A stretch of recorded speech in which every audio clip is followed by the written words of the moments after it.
미국 정부가요, 북한의 핵 개발과 관련해서 돈 세탁을 지원해준, 또 관련 물자들을 갖다가 대신 거래해준 이 단동에 있는 홍상그룹과 그 경영진 4명의 자산을 갖다가 이렇게 동결했습니다. 그래서 이 회사와 홍상실업발전이라는 회사와 최대 주주인 마샤오홍 등 측근 3명, 합쳐서 4명을 미국 정부의 이 대북 어떤 제재와 관련된 관련자로 이들을 등록을 했습니다. 그래서 이들이 미국의 내에 보유한 자산은 동결되고 관련 회사 5곳이 중국 시중은행에 갖고 있는 25개 계좌에 예치된 자금도 그렇게 압류됐습니다. 그래서 쉽게 말하자면 미국이 이들을 제재함으로써 세컨더리 보이콧이라고 북한과 거래하는 제3국의 기관이나 개인도 제재할 수 있다라는 부분을 확실하게 보여준 겁니다. 자, 북한은 지금 유엔과 미국의 제재를 받으면서 조선광선은행이 직접적으로 핵이나 미사일 물자 등을 이렇게 받아들이고, 또 북한이 가지고 있는 돈들을, 그 해외에 가지고 있는 돈들을 들여오고, 또 더 나아가서 또 밖으로 빼내고 하는 부분에서 홍상그룹이 역할을 해서 버진 아일랜드, 세이셀 군도, 홍콩 등의 5개의 그 역의 페이퍼 컴퍼니를 만들고, 이들을 이용해서 중국의 은행 12개의 25개 계좌에 현재 잔고가 7,440만 달러, 또 미국의 이 뉴저지에 있는 2개 은행, 스탠다드 차티드, 한국의 SC제일은행 인수한 데죠. 그리고 도이치방크 등 2곳을 통해서 1,560만 달러를 이렇게 보관하고 있고, 이걸 가지고 세계 각국의 은행에 보내고 또 해외에서 어떤 물품, 핵개발 물자를 사들이는데 이용했다라는 겁니다. 자, 그래서 미국이 처음으로 이런 어떤 제재 대상인 중국 회사와 중국의 어떤 회사의 대표와 그 측근들을 북한의 핵 미사일 개발과 관련되는 부분, 즉 북한의 조선광선은행을 위해 대량 살상 무기 WMD라고 그러죠. 확산을 위한 금융 서비스를 제공했다라는 명목으로 이런 제재를 가한 겁니다. 그래서 조선광선은행이 할 수 없는 달러 거래를 할 수 있도록 달러 자금 세탁 창구 역할을 대신 해줬다라는 것이 이번에 제재의 중요한 핵심입니다. 자, 이 부분에 있어서 미국의 법무부와 재무부가 동시에 제재 방침 입장을 밝혔습니다. 그래서 이 사람들은 이 돈이 압류되고 이런 부분, 또 개인적으로 아마 미국 권력에 들어가면 체포가 될 겁니다. 그래서 재판에 넘겨질 거니까 중국에서 숨어 있어야 되겠죠. 이런 부분은 법무부, 또 돈과 관련되는 이들을 거래한 은행이나 또 중국은행이나 미국은행에 대해서 경고가 들어가고, 이걸 압류하라고 지시하는 부분은 재무부. 그러니까 재무부와 법무부가 사람에 대해서, 돈에 대해서, 돈의 흐름의 채널에 대해서 모두 이렇게 이 압박에 들어간 것은 이번 북핵 제재에서 이 최대 강경한 미국 정부의 의지가 보여졌는데요. 그렇다면 중국은 이번 사건을 계기로 이 대북 제재 수위를 과연 높여갈 것인가 하는 문제가 있는데요. 자, 겉으로야 중국이 이런 행위가 적발되면 법대로 처분한다 말을 하는 척 하지만은 결국은 중국이 북한과의 관계를 갖다가 악화시키는 행동은 하지 않을 것이다. 원유 공급 중단을 한다든가 북한에 대해서 레드라인을 넘어선 어떤 이 실질적인 위협 조치를 취하지는 않을 거라고 이렇게 보고 있습니다. 자, 결국 중국이 동의하는 안보리 제재의 범위는 기존 대량 살상 무기와 관련된 품목에 한정이 될 거다라는 거죠. 중국은 조금도 북한의 김정은 처제를 흔드는 일에 적극적으로 나설 생각은 없다라고 봐야 되고요. 중국의 기업에 대한 처벌 이런 부분도 쇼로 시작을 해서 흐지부지 끝낼 거라고 보고 있습니다. 결국은 이 중국은 이번 이 홍샹그룹과 마샤오홍 이외에 다른 어떤 기업과 개인까지 광범위한 북한과 거래를 하는 회사에 대해서 조사를 확대해 갈 가능성도 없고요. 또 이 회사들을 이번에 걸린 사람들과 그 회사들을 완전히 이 피를 짜내듯이 이 단죄를 할 가능성도 없다고 보고 있습니다. 공연히 중국의 공안은 이 단동시 서기를 경질하고 이 관료 30명을 조사한다라는 말을 퍼뜨리고 있는데요. 그런데 실질적으로 서기 교체야 때가 됐으니까 하는 것일 거고 처벌의 수위나 조사의 범위가 확대되지 않을 거라고 보고 있습니다. 지금 북한과 거래하는 중국의 회사는 수백 개가 더 있고 개인은 수천 명이 더 있을 건데 그런 회사들까지 확대해 갈 가능성은 절대 없습니다. 자, 북한은 이 제재를 받던 직후부터 중국의 회사들을 바꿔가고 또 숨겨가면서 계속 거래를 해왔고 중국은 다 알면서 모르는 척 했던 겁니다. 자, 중국의 외교부 대변인은 이렇게 말을 했습니다. 27일 정례 브리핑에서요. 미국이 자국법에 따라서 중국 기업이나 개인을 확대해서 관할하는 것을 반대한다. 즉 미국에 떠밀려서 중국 내부에 유엔 안보리 제재를 위반하는 기업이나 개인을 갖다가 조사하지 않겠다라는 의지를 분명하게 보인 겁니다. 북한은요.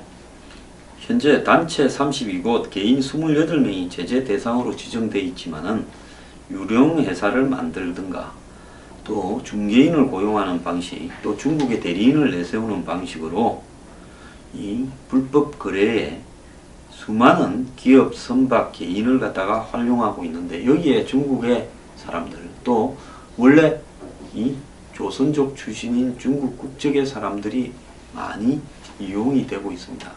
제가 가끔 방송에서 이 조선족이라고 표현하는 부분에 대해서 우리 제중교포분들은 절대 불쾌하게 생각을 하지 마시기 바랍니다. 저는 어떤 편견이 있거나 이런 부분이 절대 없습니다.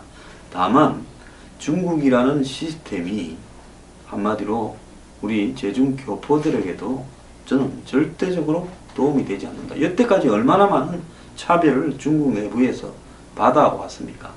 저는 다만 이런 상황에서도 북한에 대해서 우호적인 입장을 가지고 여러가지 이해관계에 따라서 북한의 대리인 역할을 충실하게 수행하는 북한의 한마디로 가까운 제중교포 일부들에 대해서 비판할 뿐이고 나머지 분들에 대해서는 저는 전혀 그런 부분이 없이 한국에서든 어디서든 이 본인의 권익을 누리시면서 잘 사시기를 기대하고 또 그런 부분이 앞으로 우리 사회도 도움이 되고 장기적으로 한국의 인구 감소가 시작된다면 여러 가지로 귀국해서 한국에 살 수 있도록 절차나 이런 부분을 단계적으로 만들어가는 부분도 고민해야 된다라는 입장을 가지고 있습니다.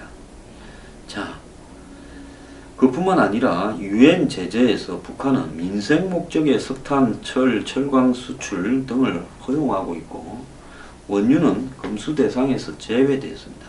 그래서 북중 교역이 오히려 더 늘었고 이 큰 구멍을 막지 않는 한은 김정은을 압박할 방도가 없다라고 보고 있습니다. 다만 요령성에 있는 홍샹그룹 사건으로 중국이 북한을 얼마나 봐주고 있고 또 중국의 이 북한 근접 지역에서 북이 얼마나 활개를 치고 노골적으로 제재를 비웃으면서 거래를 하고 있는지를 보여주는 것이다라는 것은 이번에 우리가 잘 알아야 됩니다. 자, 이 홍샹그룹의 노골적인 대북 거래를 중국 정부가 몰랐을 리 없고 방치하다가 미국이 증거를 제시하니까 움직인 거고 그리고 중국이 이 홍시안 그룹에 대한 제재에 대해서 협조하는 것도 결국은 아마 이 통제라는 부분, 자 이제 드러났으니까 이런 부분을 갖다가 우리가 통제하지 않을 수는 없다.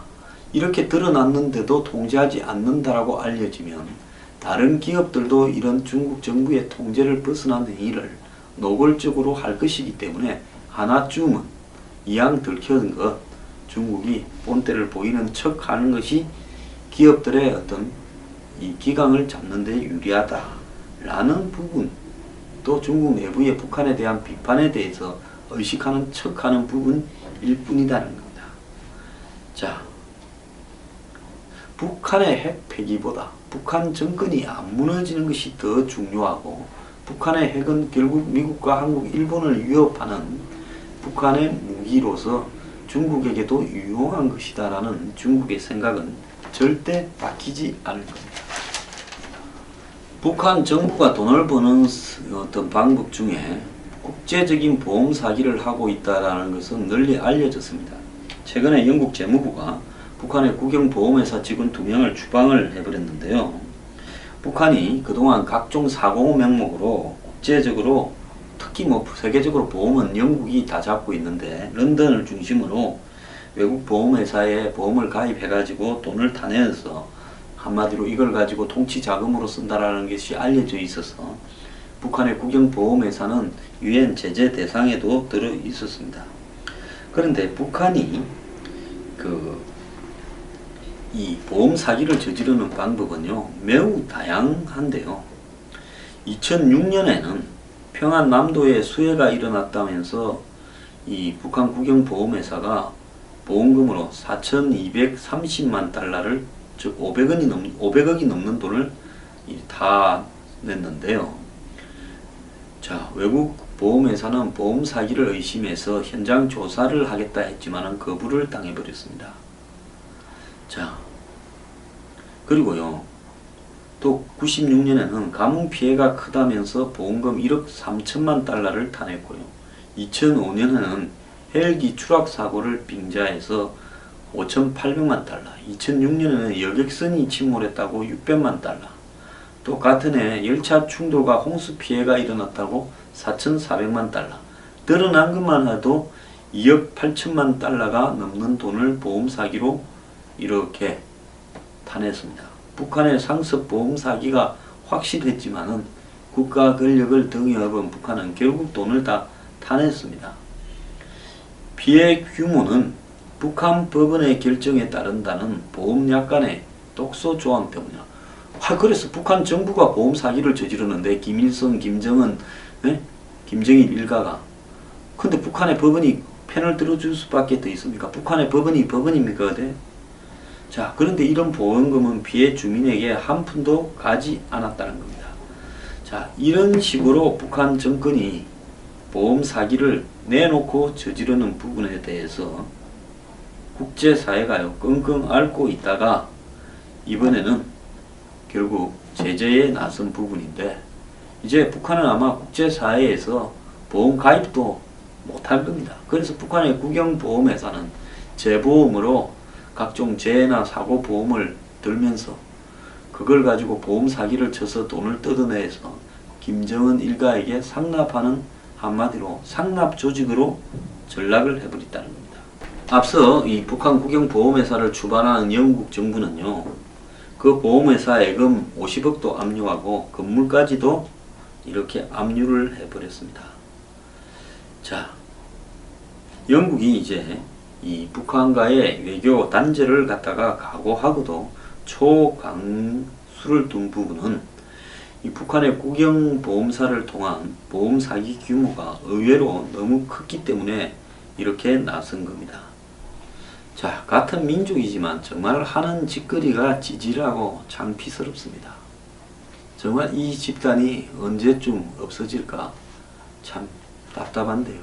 문제는 한국에서 이 북한 집단에 대한 어떤 의견도 통일시키지 못하고 있고, 국민들의 의식, 학생들의 의식, 군 장병들의 의식까지도 한심해지고 있다는 게 문제입니다.